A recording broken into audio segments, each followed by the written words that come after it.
64,000 is the median number of words per book. Average person reads about 200 words per minute.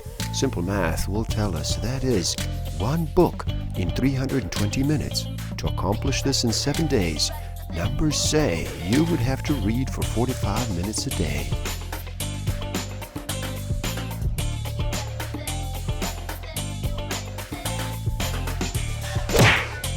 Don't forget to subscribe.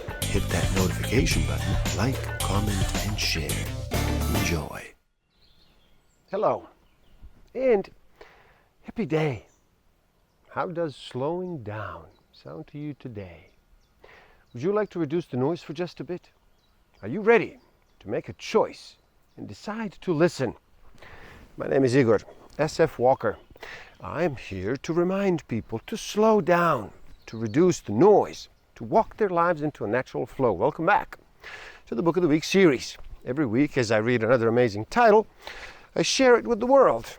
And today we look at Plato Not Prozac, Applying Eternal Wisdom to Everyday Problems by Lou Marinoff, PhD. In this video we're going to find out that what you'd find having worked through your issue philosophically is an open-minded, deep-seated, lasting way of facing whatever comes your way, now and in the future. You'd find this true peace of mind through contemplation, not medication. Plato, not Prozac. It requires clear, sharp thinking, but it isn't above your head. So stick around until the end. I will share with you some tools I have and use that will help you tremendously in this game of life. Discover a way to find out what actually motivates you, what innate human need is driving all of your decisions and your behavior. I will share some tools to improve your self-awareness, social awareness, self-management, and relationship management. As established religious institutions lose their authority with more and more people, and as psychology and psychiatry exceed the limits of their usefulness in people's lives and begin to do more harm than good, many people are coming to the realization that philosophical expertise encompasses logic, ethics, values, meaning, rationality, decision-making in situations of conflict or risk, and all the vast complexities that characterize human life. By getting a handle on their personal philosophies of life, sometimes with the help of the great thinkers of the past, people can build a framework for managing whatever they face and go into the next situation more solidly grounded and spiritually or philosophically whole. They need dialogue, not diagnoses. The questions we all ask: what is a good life? What is good? What is life about? Why am I here? Why should I do the right thing? What is the right thing? These are not easy questions. And there are no easy answers, or we wouldn't still be mulling them over. Though two people will automatically arrive at the same answer. But we all have a set of operating principles we work from, whether or not we are conscious of them and can enumerate them. Philosophy was originally a way of life, not an academic discipline, a subject to not only be studied but applied. It was only in the last century or so that philosophy became completely consigned to an esoteric wing of the ivory tower, full of theoretical insight, but empty of practical application. See, my job is to help my clients understand what kind of a problem they face, and through dialogue, to disentangle and classify its components and implications. I help them find the best solutions, a philosophical approach compatible with their own belief system. Yet, consonant with the time-honored principles of wisdom. They'll help in leading a more virtuous and effective life.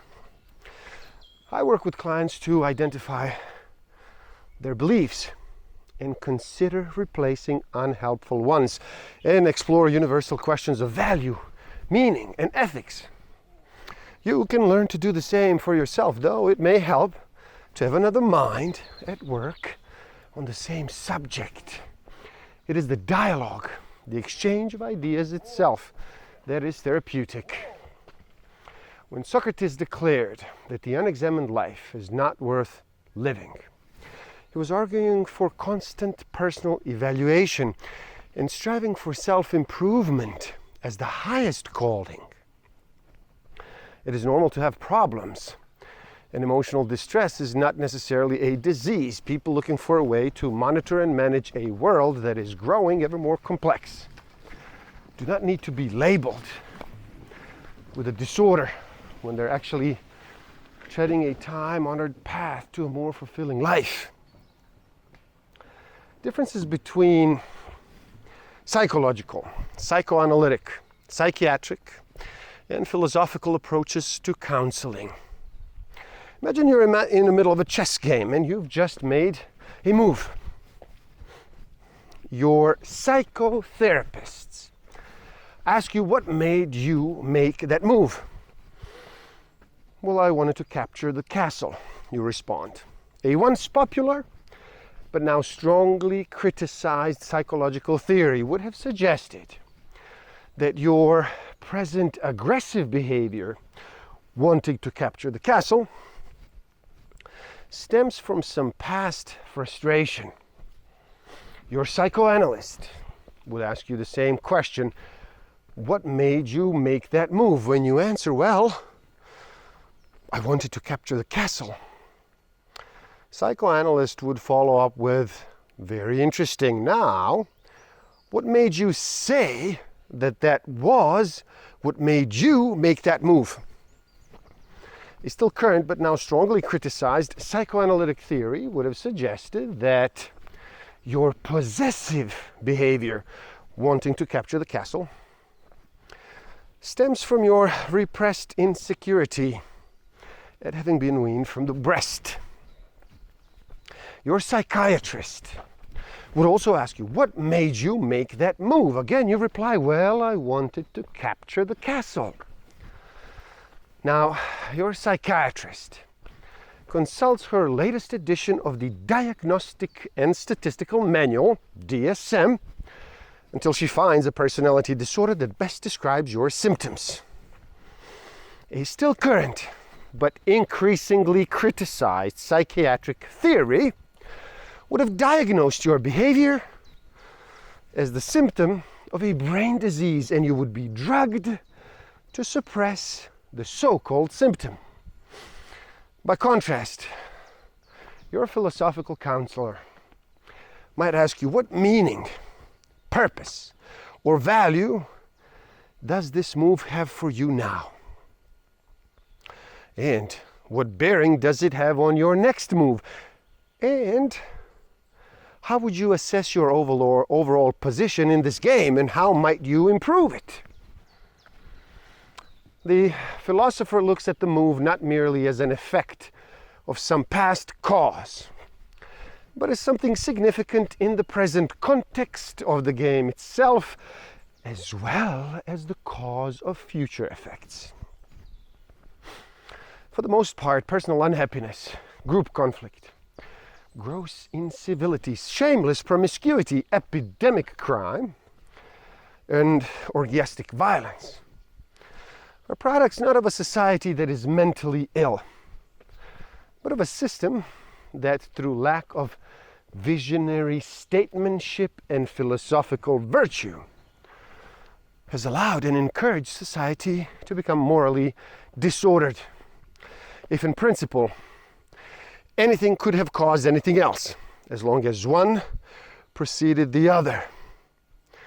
The danger is that once you have a theory, you just pick out the items that fit your theory and disregard the rest. As Abraham Maslow finally pointed out, If the only tool in your toolbox is a hammer, a lot of things start looking like nails. Knowing the cause of their psychiatric pain, but having no avenue to reduce it, makes some people even worse. An approach of giving it a much fancier name, which still reveals precisely nothing about the problem. Simply calling something a syndrome doesn't guarantee that we know what we're talking about, even when there's something medically that is physically wrong. If your problem is about identity or values or ethics, your worst bet is to let someone reify a mental illness and write a prescription. There is no pill that will make you find yourself, achieve your goals, or do the right thing if your root problem is philosophical. Nothing on your pharmacist shelves is going to give you lasting relief. People have a weakness for a quick fix. We have trusted in technology to improve our lives and provide an easy answer to everything. The only way to have a true, lasting solution to a current personal problem is to work at it, resolve it, learn from it, and apply what you've learned to the future. That is the focus of philosophical counseling, distinct among the countless types of therapy available. PEACE, P-E-A-C-E, is an acronym that stands for 5 stages that you go through: problem, emotion, analysis, contemplation, and equilibrium. The acronym is fitting since these steps are the surest path to the longest peace of mind. Sometimes specifying the problem is more complicated than it seems, so this step may require some work if the parameters of what you're dealing with are not obvious. Second, you must take stock of the emotions provoked by the problem. This is an internal accounting. You must experience emotions genuinely and then channel them constructively. Most psychology and psychiatry never progress beyond this stage, which is why their benefits are limited. Third step, analysis. You enumerate and evaluate your options for solving the problem. An ideal solution would settle both the external issues, the problem, and the internal ones, emotions, stirred up by the problem. But an ideal solution isn't necessarily realizable. Fourth stage, you take a step back, gain some perspective, and then contemplate your entire situation. To this point, you have compartmentalized each of the stages in order to get a handle on them. But now, you exercise your whole brain to integrate them. Rather than dwelling on the individual trees, you examine the shape of the forest. Finally, after articulating the problem, expressing your emotions, analyzing your options, and contemplating a philosophical position, you reach equilibrium. You understand the essence of your problem, and you are ready to take appropriate and justifiable action. Due to the ability of those closest to us to hurt us the most, as well as love us the best. You have a capacity to do a certain amount of good, which is always accompanied by ability to do similar amount of evil. The more passion people have, the more they can attract or repel each other. The opposite of passionate is not hatred, it is indifference. Even if you are really in love, and even if the feeling is mutual, you still aren't guaranteed happiness.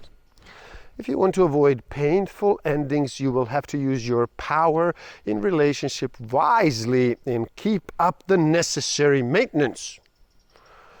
We all have our own unique philosophical outlook. No two people respond in the same way for the same reasons, even given similar circumstances. You must understand the nature of the game to make a choice.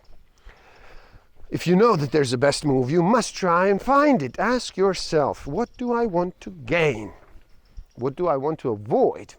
What am I willing to risk? What are the other players aiming to gain and avoid? And what will they risk? Short of being assured of the existence of the best move, following decision theory, might need estimating the odds of each possible outcome occurring, weighing the likely benefits and drawbacks, and then choosing the path most likely to produce the most benefits. Renounce the craving for the past, renounce the craving for the future, renounce the craving for what is in between, and cross to the opposite shore, Buddha. Hindu and Buddhist philosophy maintain that permanence and security are illusions. Such illusions breed attraction in the grasping mind. Attraction ferments desires. Desires give rise to attachments, and attachments to suffering. The Stoics would agree that pleasure can turn into pain quickly if the pleasure comes from attachment. We do get attached to things, even to negative things. We choose the devil we know over the devil we do not know. It is the comfort that slowly poisons us. But we become so habituated to it that we don't even taste the poison.